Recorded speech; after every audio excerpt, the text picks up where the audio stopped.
नून league के senior centre से बात कर रहे थे, सियासतदान है, उनसे पूछा गया कि एक रोज कबल जो आपने पार्लियामेंट के अंदर करारदाद पेश की है अदालती निज़ाम, जो फौजियों की अदालतें कायम करने की, जो आर्मी एक्ट के तहत सजाएं दिलाने की, तो वो भी इस बात से मुकरते हुए नजर आए कि ये ठीक नहीं है।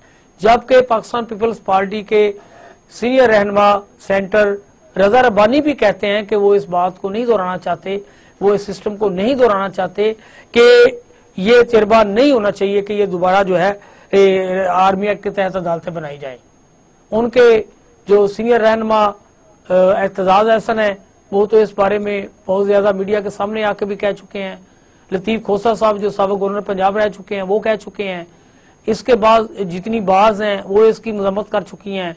तो इन हालात में क्या बनेगा, ये सारी चीजें दरमियान में होती रहती हुई नजर आ रही है। पाकिस्तान में आज तक हमने बहुत कम केस ऐसे देखे हैं जो जनाब मासवाए उन केसेस के जिन पर कोई हमारे सियासतदानों का जाती मफाद ना हो को वो मंजिल मकसूद पर पहुंचे हों, बाकी सारे दरमियान में रहते हैं। जिस तरह आज वज़ीर-ए-आज़म पाकिस्तान पर इल्जाम है कि जिस दिन उन पर फर्द जुर्म आयद होनी थी उन्हें वज़ीर-ए-आज़म बना दिया गया, जिसको सजा दे के जनाब जेलों के अंदर भेजा गया, वो आज बाहर बैठ के सारी नून लीग को चला रहे हैं, क़यादत कर रहे हैं सारे सिस्टम की।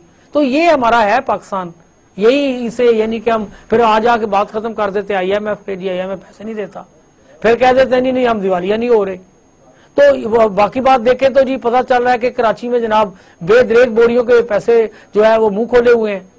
तो आटे का मसला है तो भाई नाज़िम मलिक साहब आपके लिए है, मेरे लिए है। दूध का मसला है तो आपके लिए है, मेरे लिए है। फीडर का मसला है तो हमारे बच्चों का है। रोजी रोटी का मकसद है तो हमारा है। अगर किसी के घर गैस नहीं आ रही तो वो आपके घर नहीं आ रही, मेरे घर नहीं आ रही। अगर लोड शेडिंग है तो वो आपके समराबाद में होती है या मेरे इलाके में हो रही है। आप हम जिन लोगों को जेरे बहस ला रहे हैं, इनके ना लोड शेडिंग होती है, ना इनकी गैस जाती है, ना इनको जनाब कोई इस तरह के मसाइल है कि ना इनके लिए ये कोई मसला है कि उनकी किचन नहीं चल रहा, ना उनको ये है कि जनाब गोश्त क्यों महंगा हो गया है, ना उनको ये है कि सब्जियां इतनी क्यों महंगी हो गई हैं। वो तो आप देखें बोरियों के पैसे उन्होंने जो देने के लिए मुंह खोले हुए हैं। ये लोग तो बेदरेक पैसे का इस्तेमाल करके मेयर देखना चाहते हैं। तो हम कह रहे हैं जी पाकिस्तान दिवालिया हो रहा है। तो पाकिस्तान ने तो दिवालिया होना ही है जब जो भी IMF से पैसा आएगा। मैं कहता हूं ये तो IMF की मेहरबानी है, वो हमें पैसे नहीं दे रहा, वरना आगे होते तो ये तो बड़ी देर की 15 बार हो जानी थी, इन्होंने आपस में बांट लेने थे। क्योंकि हमारी किस्तें तो उधार ही हो रही, बाकी तो कोई भी मुल्क हमें पैसे देने को तैयार नहीं है। आज जिसको हम फरिश्ता सिर्फ इंसान कह रहे हैं तो वो इस मुल्क का मफरूर एक मुज़म है और जनाब लंदन में बैठ के बातें कर रहा है। वो किससे जनाब आप सिस्टम की बात कर रहे हैं? नाज़िम मलिक साहब आप बताएं ना KPK में क्या हो रहा है, कौन सा निगरान सेटअप है, पंजाब में क्या हो रहा है? जी नाज़िम मलिक साहब। जी शुक्रिया यूनुस बार साहब, आपने काफ़ी अहाता किया मुल्क के सियासी मामलात का। ये वो मैं थोड़ी सी आपकी बात को आगे बढ़ाऊंगा। जिस तरह गौस मोहम्मद खान न्याजी मुस्लिम लीग नून के सेंटर थे सिंध से, वो बता रहे थे कि वो भी बेबस हैं बेचारे अपनी पार्टी के लाइन। उन्होंने कहा जी हम इत्तेहादी हैं तो हम तो वोट उधर देंगे, हालांकि उन्हें पता भी है। उनके कहने का मतलब यही था कि जमात इस्लामी की अक्सरियत है, उसको ज़बरदस्ती अक़लियत में बदल कर उनसे उनका वोट छीन कर पीपल पार्टी अपना मेयर बनाना चाह रही। ये उनका लुब्बे-लबाब था ढके छुपे लफ्जों में। मैं अब आऊँगा KP की तरफ, जो आपने अभी सूरत रखा है। KP में इस टाइम ये आलम है कि गवर्नर आज है अमली तौर पर, ये वो गवर्नर है, मैं यूनुस बार साहब आपको याद कराऊं, जिन्होंने असम्बली तहलील होने की असम्बली पर दस्तखत किए थे और आज तक इलेक्शन की डेट नहीं दी। 90 दिन थे, लेकिन अब तो 150 से ऊपर दिन हो गए हैं।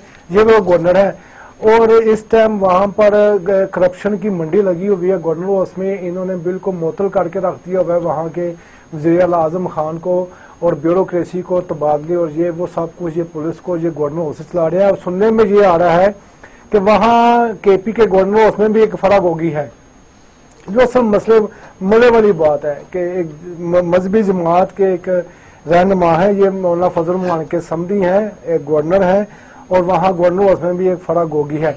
अच्छा, मैं जो सबसे मेरी आज कुछ लोगों से बात हुई है, अख्तियार वली से, नून लीग वालों से मेरी बात हुई है, निगत औरजे से मेरी बात हुई है। अख्तियार वली जी मुस्लिम लीग नून के बड़े मरकजी रहनुमा है।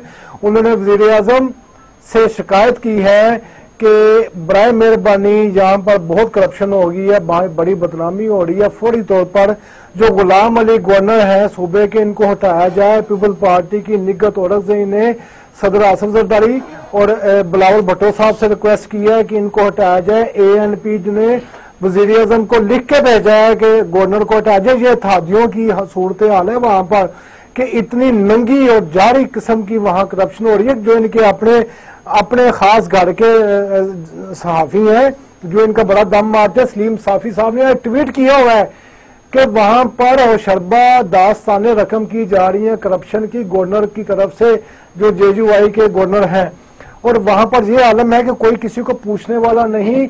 इनकी करप्शन पर बात करें, उनकी करप्शन पर बात करें। मैं कहता हूं कि किसकी करप्शन पर बात करें, ये करप्शन इनका कौमी निशान है, ये जो PDM वाली जमातें हैं। लेकिन मैं अच्छा बात साहब मैं बड़ी आपको मजेदार बात बताऊंगा। मौलाना फजल मान के पास कोई ओहदा नहीं है, लेकिन वो वजीर आजम का एयरफोर्स 1 जहाज इस्तेमाल करते हैं। उनका बेटा वफाकी वजीर है। भाई लुत्फ रहमान रुकने सूबाई असम्बली था, साली रहाना रुकने सूबाई असम्बली थी, समदी जो है गवर्नर है इस टाइम KP का, जो दमाद है मेरे पेशावर के। देखिए एक घर में उन्होंने कितने रिश्तों को आला ओहदों पर बैठाया हुआ है, और फिर वो कहते हैं कि हमें लेवल प्लेइंग फील्ड नहीं मिल रही और हम इस्लाम का बोलबाला कर रहे हैं, और हमारे होते हुए ही इस्लाम और पाकिस्तान की बचत है। जब हम नहीं रहेंगे तो इस्लाम भी खतरे में आ जाएगा, तो पाकिस्तान भी खतरे में आ जाएगा। ये उन्होंने वहां सूरत हाल काटी हुई है।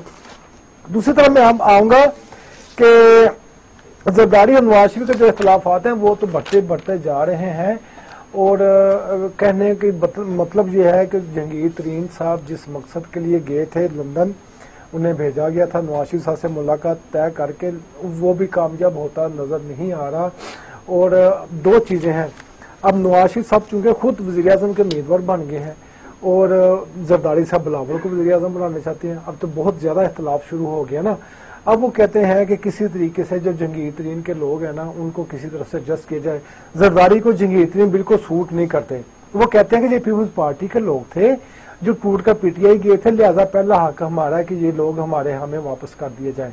लेकिन उनको कुछ लोगों ने, कुछ हलकों ने उनको ना बाहर दरमियान में खड़ा कर दिया, जो PTI से लोग टूट के हैं जहांगीर तरीन की शक्ल में।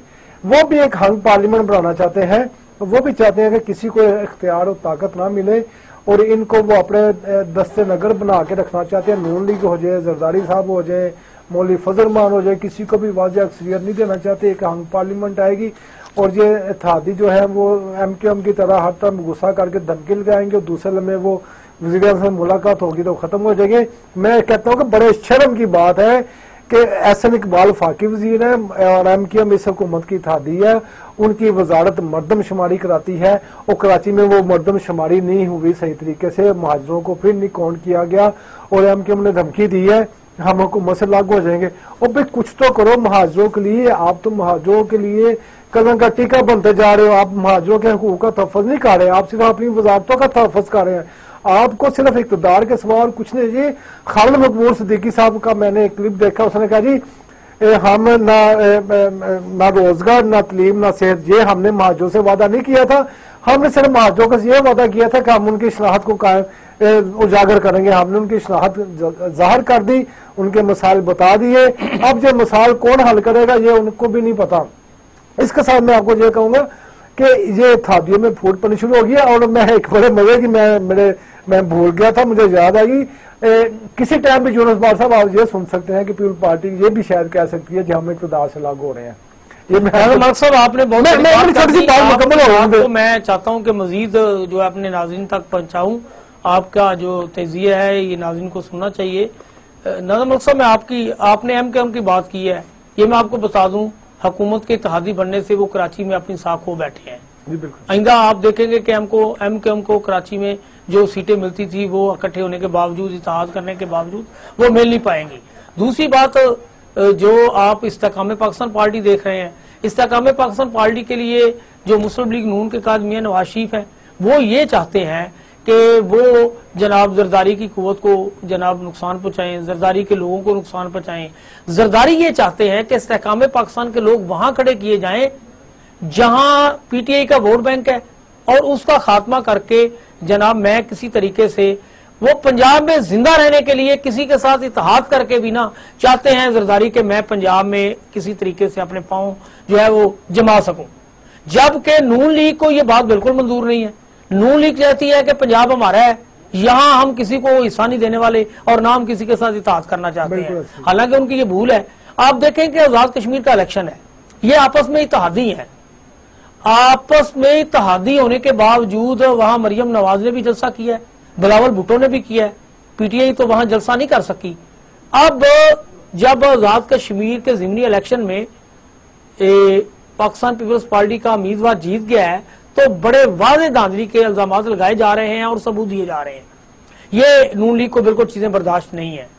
तो दूसरी जानब जो कुछ पंजाब में आप बात कर रहे हैं मौलाना फजल रहमान की, जनाब के केपीके में उसने सारा अपना सिस्टम जो है उसको जनाब आपने होल्ड किया हुआ है।